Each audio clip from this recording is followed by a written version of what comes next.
His first name, Roy, reflects a sturdy American hero such as the Cowboy King, Roy Rogers. His last name, Sherwood, calls to mind the forest where the fabled Robin Hood roamed. Far from a home on the range, and an ocean away from the generous outlaw, Roy Sherwood lived in a remote Connecticut town called Salisbury. But he, likewise, became legendary. Sherwood performed his mythical deeds, soaring on skis from a tower affixed to a hill known as the Jump, first built in the 1920s by Norwegian immigrants. Mid-20th century newsreel footage showcased to the world ski jumpers flying above thousands of winter pilgrims attracted to the magic taking place in the cozy snow globe community. The tradition of winter flight grew richer over time.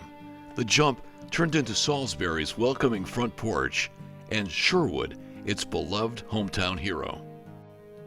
But by the first decade of the 21st century, New England weather had weakened the tower, endangering the winter fantasy. Townspeople rallied in response.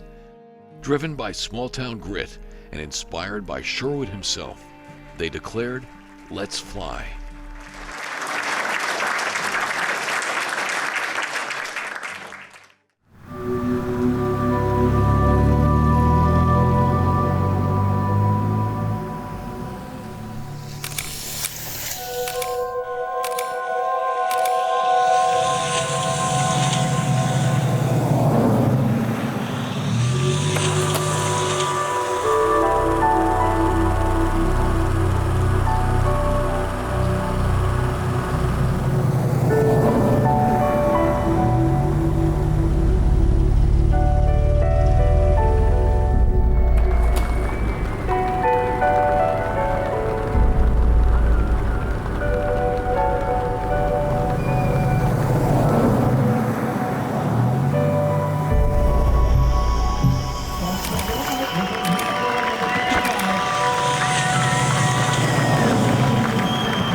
The sport of ski jumping, when you watch it, when you see people in this day and age that are jumping 250 meters, and you think about that, you're covering over 2.5 football fields in the air without a parachute, landing on skis and skiing away from it.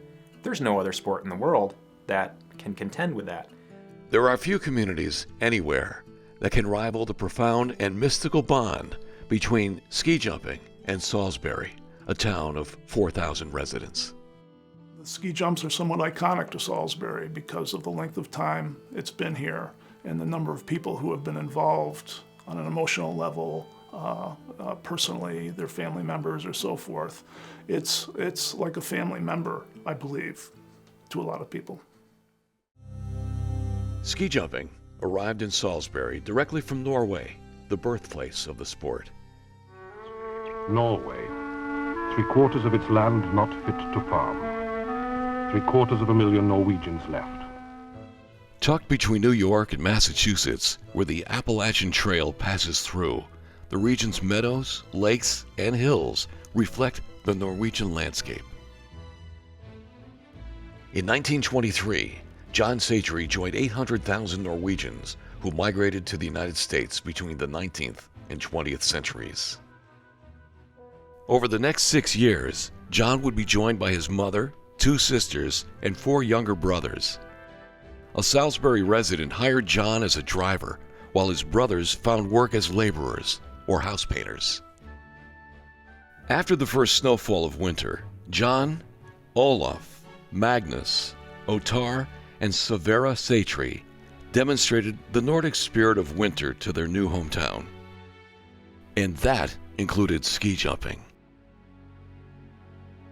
In 1926, John astonished 200 spectators in Salisbury by ski jumping from a barn roof, introducing a spectacle familiar in Norway but unknown locally. Within a year, the Sætres constructed a ramp on donated land, organized the first competition, and founded the Salisbury Outing Club to host ski jumping events. The town embraced Nordic sports thanks to the Sætre family and other Scandinavian immigrants raised on cross-country skiing and ski jumping in their hometowns. I guess the fact that it was so brand new and had never even been thought of by local people here in New England.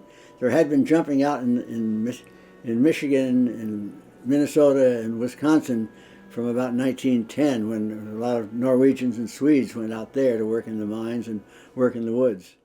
In 1930, Otto Hegge, a Norwegian cross-country skier who competed in the 1928 Winter Olympics, moved to Salisbury. He collaborated with the Sætre brothers to improve the rustic ski jump and develop a cross-country trail to attract competitions and train young athletes. Local athletes showed potential for excellence in Nordic sports even before Hegge arrived.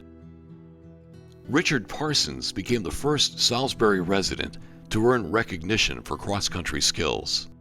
Neighbors cheerfully watched Parsons ski on roads during snowstorms before the plows arrived. In 1927, his school classmates wrote a letter applauding his performances. In 1932, Salisbury conducted the United States Olympic trials for Nordic events, drawing thousands of spectators.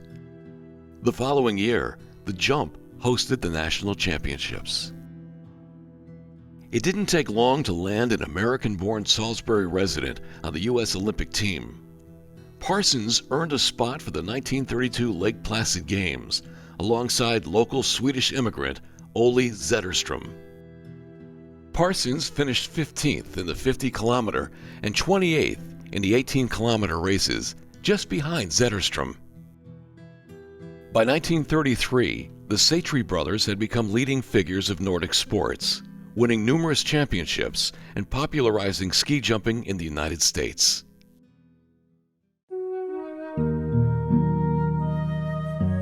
Tragically, Salisbury's winter fairy tale shattered when John Sætre died in a car accident on August 17, 1934, at age 40. The New York Times hailed him as a pioneer in U.S. skiing. His legacy endured in the vibrant winter sports culture he nurtured in Salisbury and elsewhere. In 1936, Parsons returned to the Winter Olympics in Garmisch, Germany as the leading American-born cross-country skier. Ottar and Magnus Sætre and fellow Norwegian immigrant Birger Thoresen of the Norfolk Winter Sports Association joined him. Despite backlash for refusing to perform the Olympic salute due to its resemblance to the Nazi gesture, the Americans sharpened their international credentials. Ski jumping surged in popularity during the 1930s. The Norfolk Winter Sports Association carved a ski jump into a mountain near Salisbury. In February 1934, Ottar Sætre won a competition there against the best jumpers in North America. Hello everybody. I am very pleased I won here today. I did 170 feet on my first jump. Thank you. Meanwhile, a ski jumper constructed a tower between Colebrook and Winstead, 20 miles to the east of Salisbury. 65 miles to the south, the New Haven Arena installed temporary jumps, captivating city residents who read newspaper accounts about the wonders unfolding in the northern hills of Connecticut. Only Salisbury's jump survived the decade. That changed in 1941 when America entered World War II. The conflict stopped ski jumping for the duration, jeopardizing the town's emerging tradition as the original ramp and the land on which it stood were left fallow. War came, and any young men, anyone that jumped, and anyone who was healthy and so on, just left town, and there wasn't any jumping, and the grass grew, and the weeds grew up, and the brush started to grow on the landing hill. 4 years earlier, in 1937, on Conklin Street in Salisbury, Charles Sherwood built a small ski jump for his 5-year-old twin sons, Bill and Roy.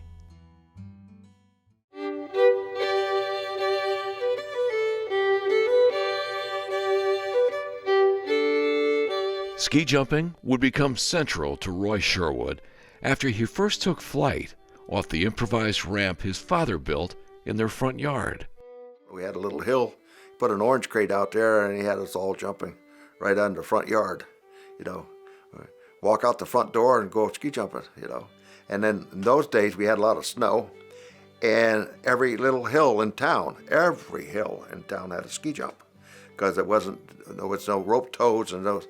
So you either went cross-country skiing or you ski jumped. And of course, I didn't care for cross-country skiing, although I did it and did very well at it. With a few times I did run it. But I like to fly. It became his life's work, pushing Salisbury's greatest ski jumper to overcome broken bones and even a debilitating disease that threatened his ambitions on the eve of the world's most important competition. He stood on towers with the top ski jumpers of his day, but he always returned to the small town in northwestern Connecticut he called home.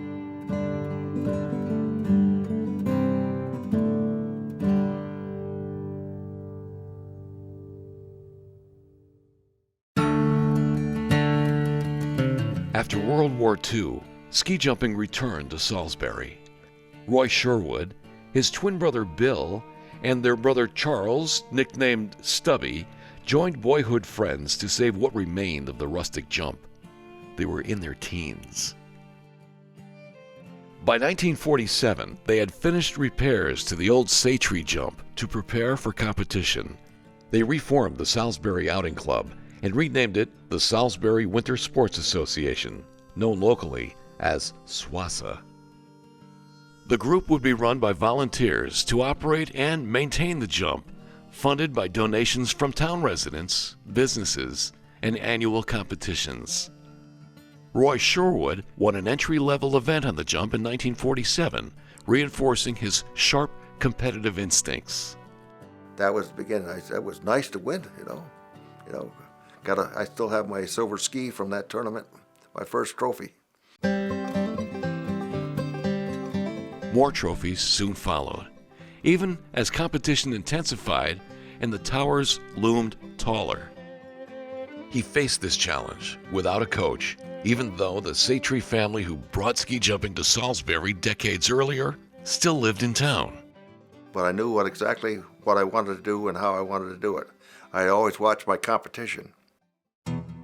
Collegiate and prep school ski jumping grew over the first half of the 20th century, with some institutions featuring their own jumps. Sherwood charted a path of his own. At 15, he dropped out of high school and briefly ran away from home. Determined to find a job that would allow him to continue ski jumping, Sherwood found work with the Salisbury Highway Department.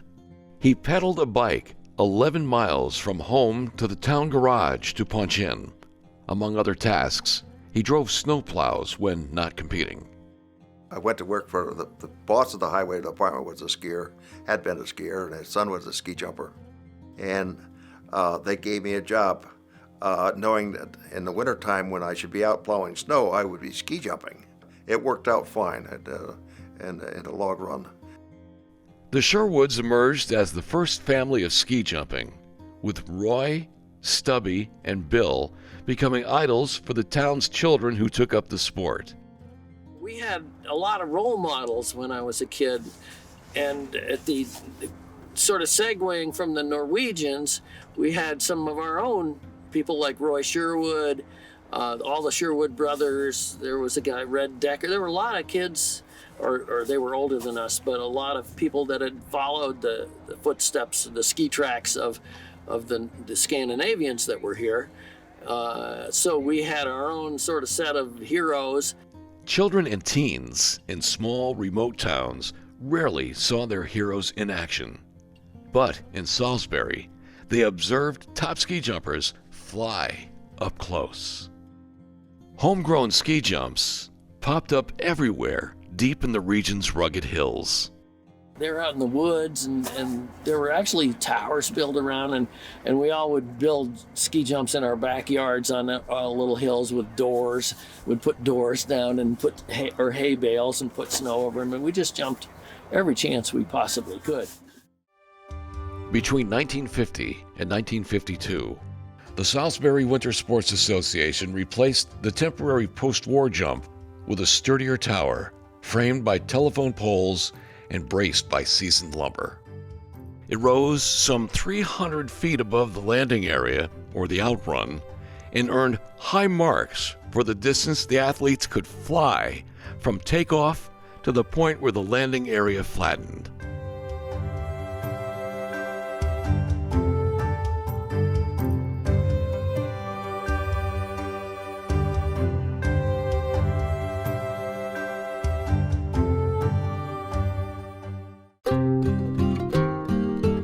Motivated by the association's annual winter jumping event, many town residents and friends from the region volunteered to help. They packed and groomed snow on the in-run, the steep path from the top of the tower to the takeoff point, and on the outrun. In 1952, the jump hosted the Eastern National Championships, marking the first major event there since 1933. By the mid-1950s, the Salisbury Winter Sports Association and its ski jump reflected the spirit of community pride. Roy Sherwood competed as the conquering hometown hero, cheered for the length of his jumps and his sturdy landings. He delighted in the precious airborne moments during each jump. Oh, what a dream float, float, float, float, you know. And it's a thrill, you know, you have to have a feel for it. And it's just second nature to me to get out there in the air and just float, you know. I wake up in the middle of the night out of a dream that I was ski jumping, you know, and headed towards the bottom of the hill to wake up. In 1954, the 21-year-old Sherwood finished his ascent from a makeshift jump in his front yard in Salisbury to the National Ski Jumping Championship. The title secured his place representing the United States at the 1956 Winter Olympics in Cortina, Italy. The town rejoiced in his achievement.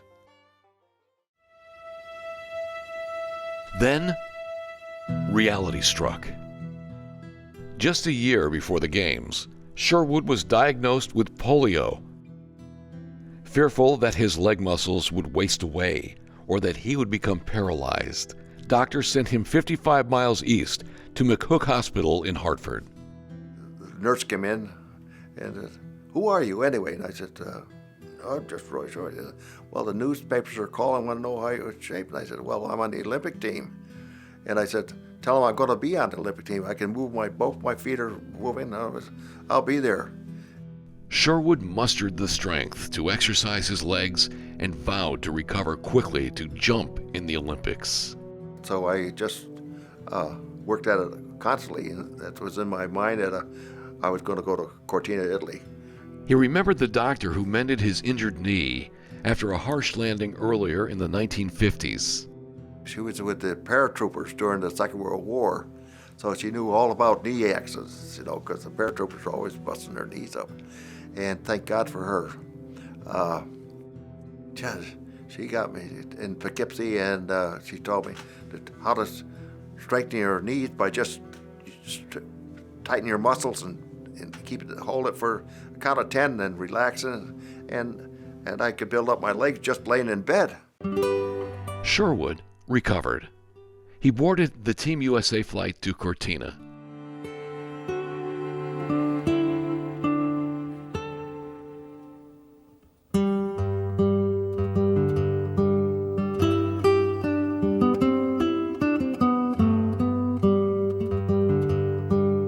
Staying in the Olympic Village with his teammates, Sherwood took in the sights of the city known as the Queen of the Dolomites in northern Italy. The 1956 Olympic Games unfolded in that storybook setting.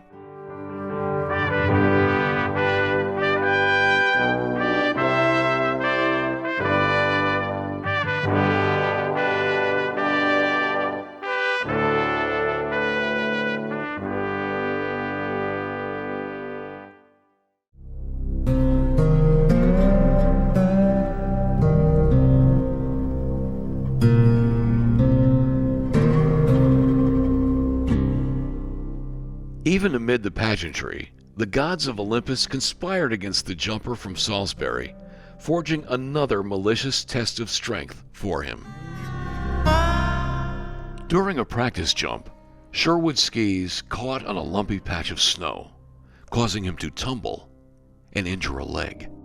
I ended up in bed for a day, and they weren't going to let me jump. Sherwood's teammates devised a plan to test his leg, giving him a chance at competing if it held up. They proposed he serve as a forerunner for the Nordic combined ski jumping segment, assessing a jump's safety before competition began to see if he could fly off the Olympic Tower without issue. And they said, well, Roy, why don't you forerun it and see how your legs are doing, how your leg is doing. I said, okay. So fine, I forerun it. It was fine. And next day I was on the team.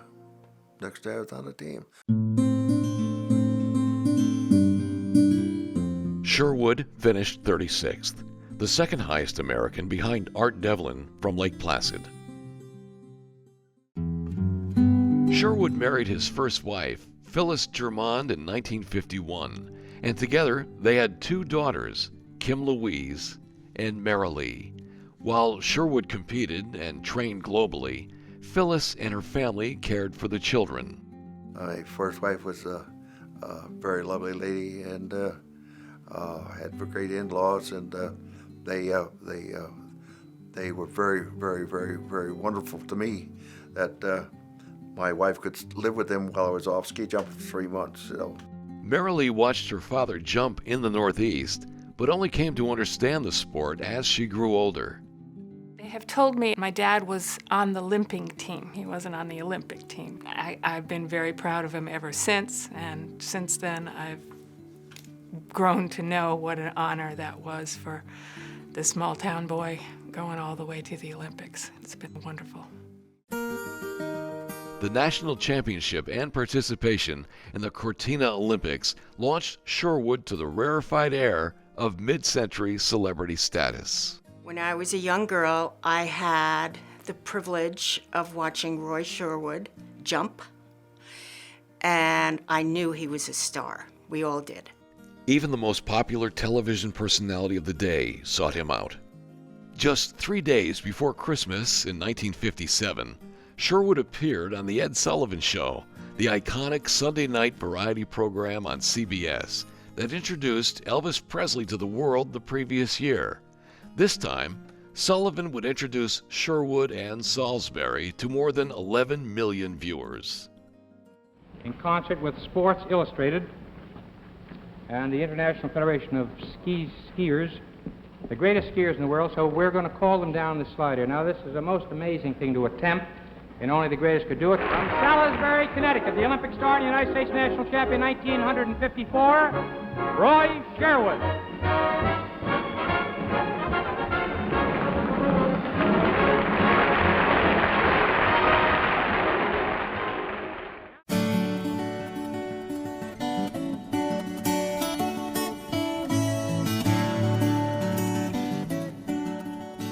At the same time, promoters eagerly invited him to compete in European events featuring the world's best ski jumpers.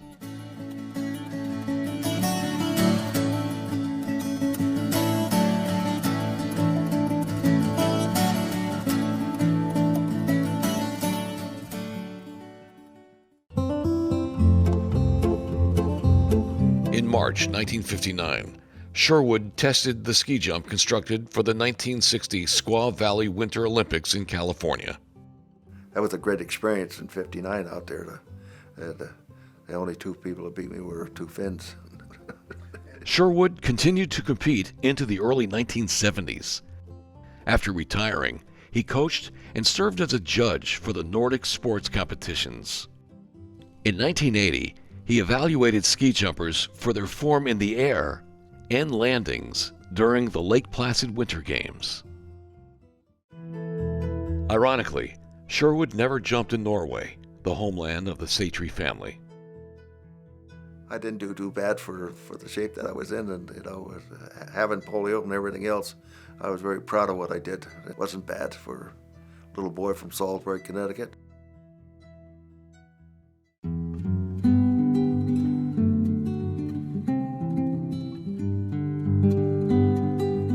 On February 4th, 1951, the Salisbury Winter Sports Association held a ski jumping competition featuring the top jumpers in the East. 4 jumpers skied to the landing area, carrying American flags to start the event. Thousands cheered. 11 months earlier, Salisbury designated the land where the jump stood as the John Satry Memorial Hill. Other first-generation Norwegian immigrants with Salisbury connections left a consequential imprint as well. Ottar Satry, Birger Torrensen, and Otto Hegge entered the U.S. Ski and Snowboard Hall of Fame over the years. Magnus Satry did too. By mid-century, Nordic sports and the fashion they inspired spread from winter resorts made famous in movies to remote towns like Salisbury. In the 1950s, thousands of dapper spectators eager to watch the athletes of winter fly traveled to Salisbury.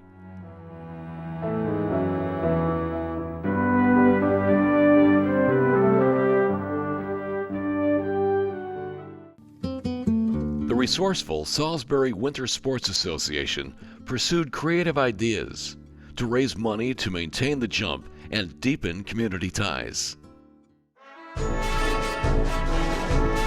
For a town parade, they crafted a model of the jump, bolted a tiny figure of a ski jumper on the takeoff point, and raffled off the car that towed it.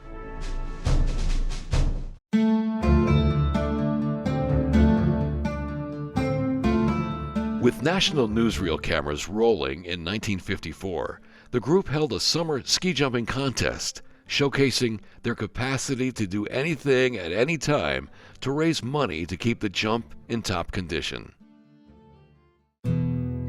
By the 2000s, the crowds were smaller than those half a century earlier, but the jump remained inseparable from Salisbury's cultural identity. Over the years, the gear to fly evolved from traditional natural fibers and wood to synthetics and lightweight plastic. The innovations boosted speed on the jump and improved flight distances once airborne. One element remained the same. Volunteers tackled the grueling task of packing and grooming snow on the jump. As the 21st century advanced, the tower began to show its age. The old pilings creaked during jumps, and the wind that buffeted the structure nudged it from side to side. Leaders of the Salisbury Winter Sports Association feared it would collapse.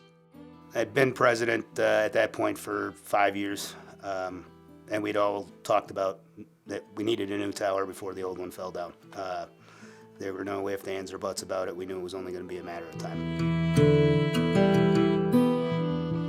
In 2008, when all our local guys who are just there every year to snow the hill and the landing hill and the outrun and everything, when they came off of that and we had our directors meeting following that event, they were saying, you know, the tower is swinging so much in the wind after that last time that they said they weren't going to go up on top of that tower again to snow the tower. So it was obvious that we either needed to fix it permanently or replace it. Remarkably, a magical confluence occurred, echoing the historic moment in 1923 when John Satry moved to town from Norway. During the 2009 U.S. Ski and Snowboard Eastern Regional Meeting in Brattleboro, Vermont, officials surprised Salisbury Winter Sports Association President Ken Barker. Would the jump host the 2011 Junior Olympics? They attached one condition to the offer: construct a regulation 70-meter tower. Lebanon, New Hampshire decided they did not want to do it again. They had done it 3 years prior to that, and they were not interested in putting in a bid. And all heads kind of turned my way at the table and said, the only way you can do this is if you build a new tower. And not probably thinking about it too hard, I said, well, yeah, I think we can do that within 2 years. And on my ride home, I started really thinking to myself, well, that might not have been the smartest thing you ever said. Facing a February 2011 deadline to build a new tower for hosting the premier event for American ski jumpers under 18, the implausible scale of the task ahead emerged. The project would cost $750,000, requiring the group to raise an amount of money unprecedented in their history. Moreover, they would have to approve a design, hire a contractor, and demolish the existing tower before building a new one, all within about a year. I wasn't convinced that that would be successful. There were some jumps up in northern Vermont and northern New Hampshire that were raising money, and took them several years to raise the money to replace the jumps. So I was a little bit doubtful, but hopeful. The next Wednesday meeting, I just kind of said, you know, if we want to do this, we need to do this. If we want to have continuation of the club, continuation of jumping in Salisbury in general, we really don't, we are at the point we don't have a choice. Probably 80% of them looked at me and told me I was nuts. 20% said, yeah, we could probably do this. And we sort of forged on from there. Confronted with the choice to continue flying in Salisbury or shutting down the jump for good, the group leaned on a storied past and positive attitude to stare down the daunting odds stacked against them. One of the things I love about the organization is nothing's impossible. You know, we came down one day and a tree had fallen on one of the guidelines on the tower, so the whole tower had gone, you know, and everybody, we all just looked at it and laughed, and then worked out how to bring it back more or less straight, and life goes on, and you know, nothing phases us. We'll get it done somehow. The board of directors proceeded with the proposal to build a new tower. However, the thought of quickly raising the money to pay for it led to more than a few sleepless nights. A sense of urgency drove and haunted the board. The 2010 Eastern Regional Competition and the annual Jump Fest Winter Carnival could well be the last time flying would take place in Salisbury. Then the next ball started rolling about how are we going to fundraise for this? You know, how are we going to pay for this? Are we going to take out loans for this? Is everybody within the town and the surrounding area and the ski jumping community going to be willing to financially help us with this? Salisbury residents had rallied around the jump before. When rain washed away snow the night before a competition years earlier, they stepped up. The town knew that we were short on snow and everything. They were turning up in their pickup trucks with snow that they'd got out of their yard for us. I mean, that's sort of support we get from the town, which is, you know, fantastic. Yeah.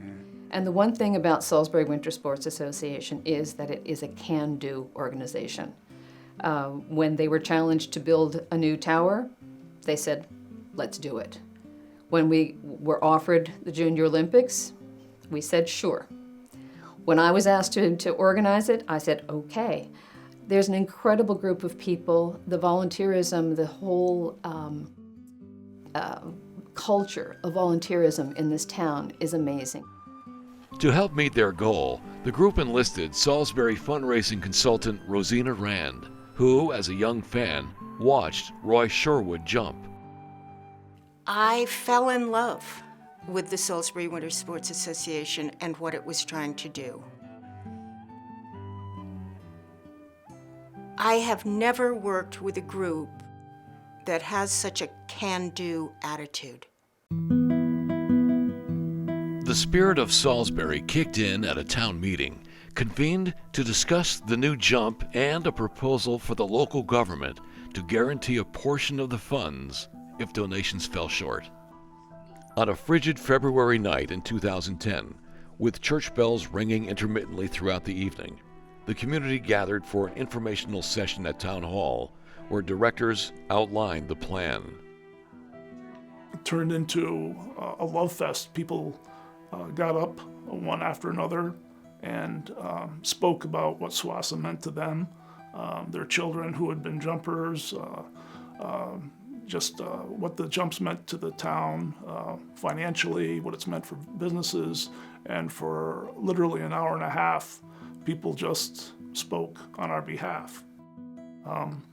It was a very moving experience for us directors. There was some very heartfelt thank yous for what we had done and encouragement for what we wanted to do. And we were just, some of us longtime directors were blown away by the support.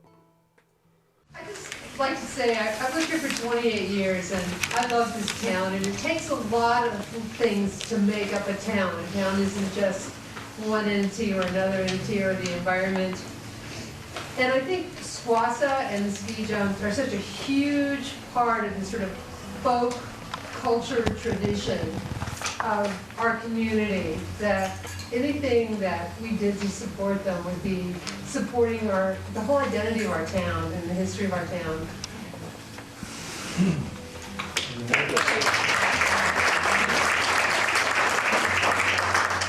But most importantly, I'm always amazed when it's time for jumps. These guys don't go to work, and they go up to the hill and they pack snow on there. And when I heard about the new jumps, I thought about sort of their motto when they get the ski jumps ready. And that is, I can do it, and I will do it.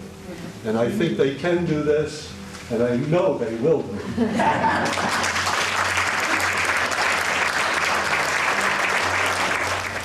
I'm Caroline Gilbert, and my son Caleb is one of the current SWASA jumpers. He turned 9 on Jumps Weekend, and he started jumping last year in one of the Christmas camps. And the experience of ski jumping and being part of SWASA is something that is truly unique. And it's not necessarily about the jumping, it's about courage, determination, perseverance, all of those things that you want your children to learn. And Caleb and all the kids that have done the jump camp, whether they continued on, have learned those things. Several minutes into the public comments, an electrifying moment occurred. And Roy Sherwood stood up and made a very, very important, significant pledge. So everyone saw his leadership and thought, wow, this really can happen. Yeah, I don't know if everybody knows me or not, but I'm Roy Sherwood tonight.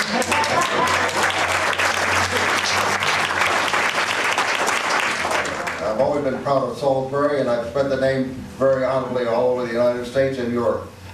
So I think we should go along with the Board of Finance and donate to get this money out.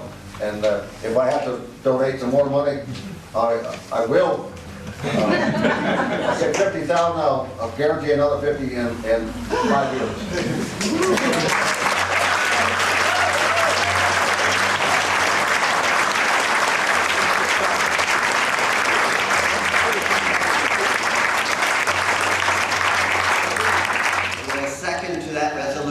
Second. Very well, we will move to comments or questions. On another cold winter's night, a week later, townspeople gathered to vote on acting as a financial backstop for the project. Town First Selectman Curtis Rand moved the meeting to a nearby church because Town Hall did not have enough room. I give you the results of the ballot on the first resolution, I'd like to thank those people who have donated to this cause with a quarter and a dollar.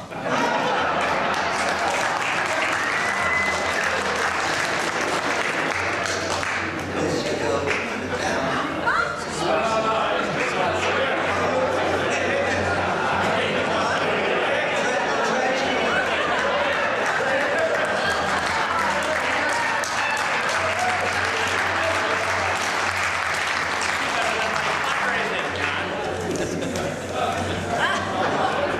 The result of the ballot is as follows.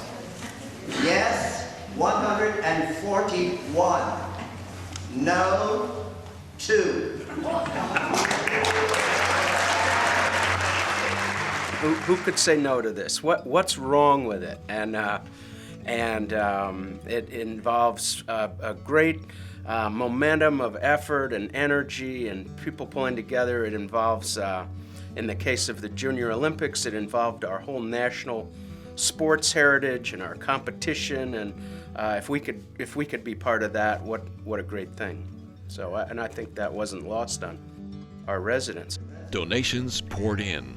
The fundraising effort exceeded the goal in under 8 months, making the town's guarantee welcome, but ultimately unnecessary. To build the tower, the Salisbury Winter Sports Association chose Churchill Brothers Builders, later known as the Churchill Building Company. The firm faced a task that defied reality: demolish the old wooden jump, prepare the hill, and erect a new jump, all within 9 months. So that start date, was approaching and then passed, and then a matter of weeks later, they said, "Okay, we're good to go." And I said, "Well, it's only 9 months." And I said, "That's right, 9 months. So, so let's do it." In an unexpected turn, snow, not the tight deadline, turned out to be the most significant obstacle. It snowed more than any other year. We spent more time shoveling and moving snow than we did building a ski jump. Normally house builders, the company found unique satisfaction in constructing a community landmark.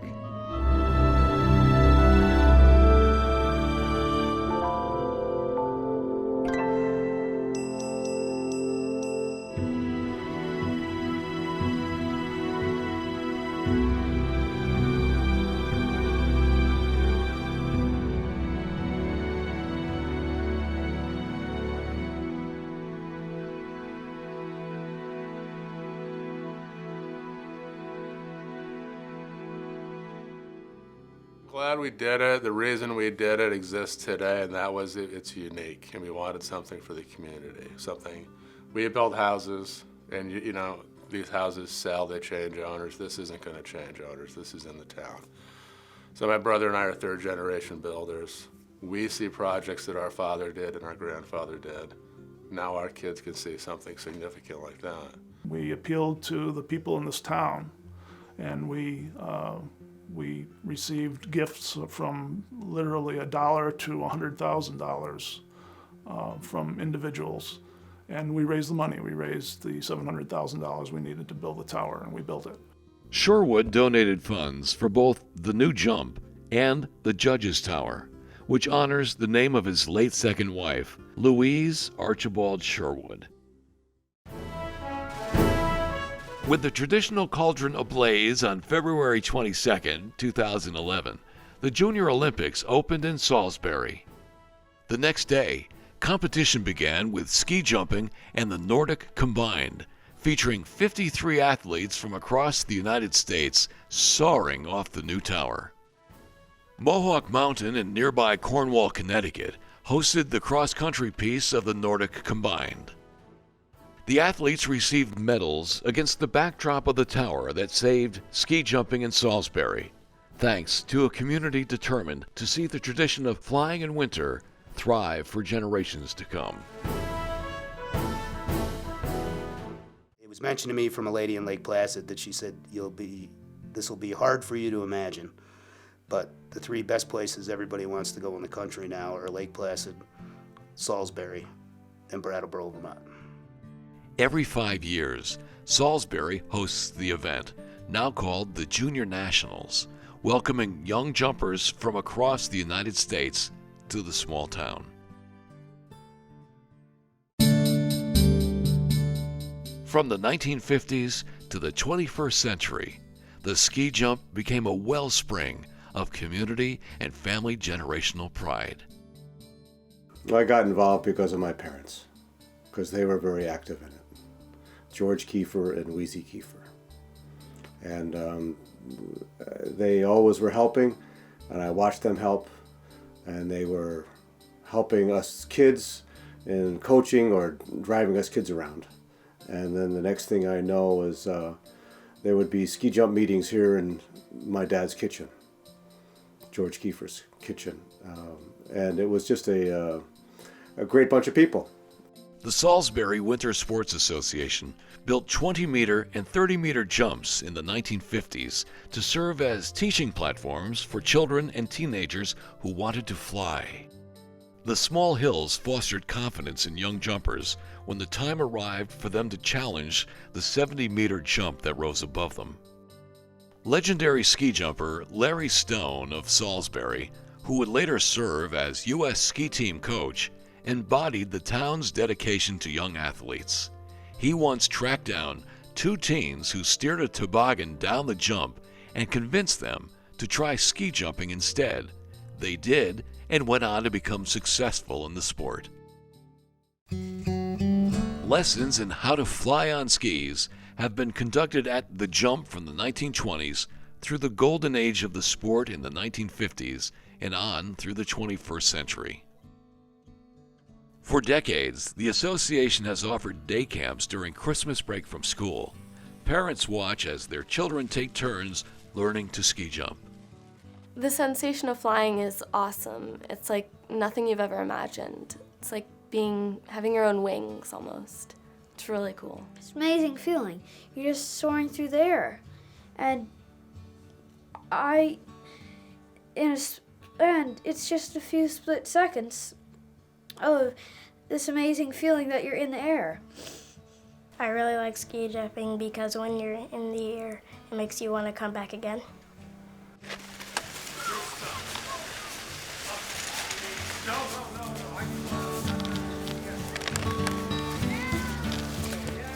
What has gotten me into ski jumping was when I was young, I watched the Olympics and I saw the men flying through the air and was hooked. As a coach, I'm excited for these kids. I want them to experience what I experience. I want them to experience the travel. I want them to develop the self-esteem that ski jumping can give you. You stand at the bottom of those large hills when you're 5 years old and you think, good Lord, there's no way I'll ever be able to do something like that. And within 4 or 5 years, if you apply yourself, you are. And you learn a lesson from that. In 2024, Salisbury affirmed its commitment to novice ski jumpers by planning to replace the 30-meter hill sandwiched between the 20-meter and 70-meter jumps. Once again, the town united to champion the project. The new jump did not end the old grind for many volunteers. With tools common to countryside life, such as a corn blower, shovels, and rakes, they faced into winter and prepared John Satre Memorial Hill for Jump Fest, the annual Nordic competition and town block party.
the hill carefully prepared, the festival celebrates Salisbury, where ski jumping is deeply rooted in the town's soil, snow, and soul.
New Englander Ralph Waldo Emerson described the aftermath of winter storms as the frolic architecture of the snow.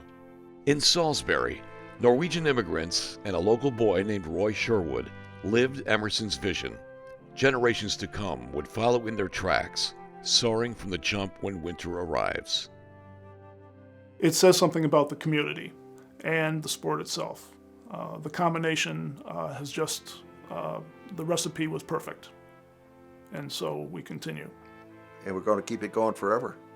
We're not snowmaking, we don't care. If we get sunshine all year round. Say 80 degrees, we'll put plastic on the hill. We'll have ski jumping, you know. We'll have ski jumping in Salisbury forever.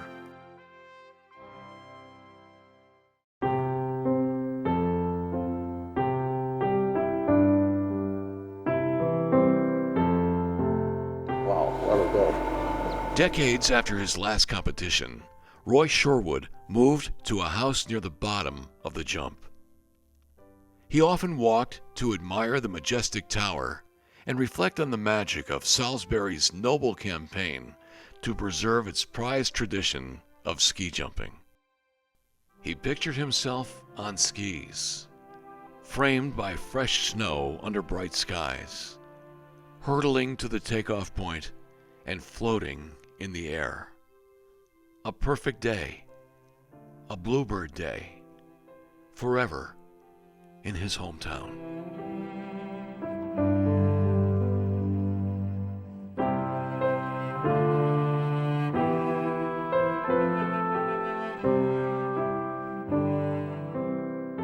Oh, God. Memories. Yeah. Somebody said, I can't live with memories. I said I couldn't live without them, that's for sure. With all the great memories I've had, my God almighty.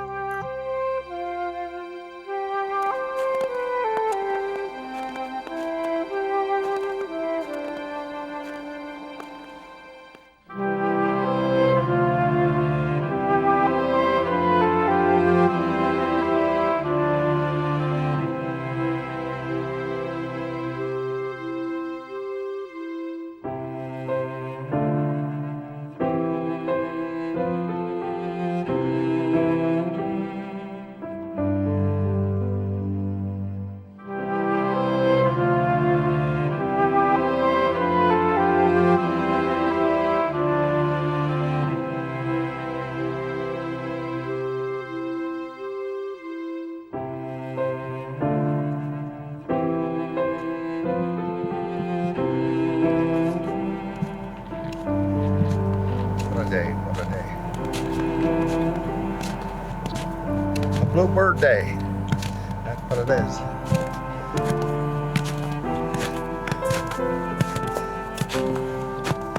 That's a bluebird day.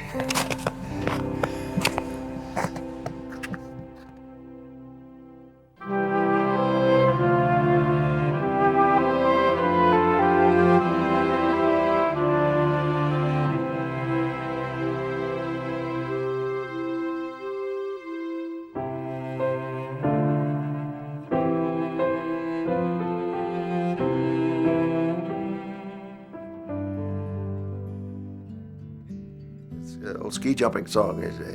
They drink until they're blue, and then they all get through the pulls the string, and they all begin to sing. Ja, ja, vi skal ha lutefiskelaster, lutefiskelaster. Ja, ja, vi skal ha lutefiskelaster, vende snus. And underneath the takeoff, every Sunday morning, they cheers, jumping shoulder form. All the big and small and big, they all come jets and skiers rigging. And when they jump through, the president pulls the string, and they all begin to sing. And it's ja, ja, we go all.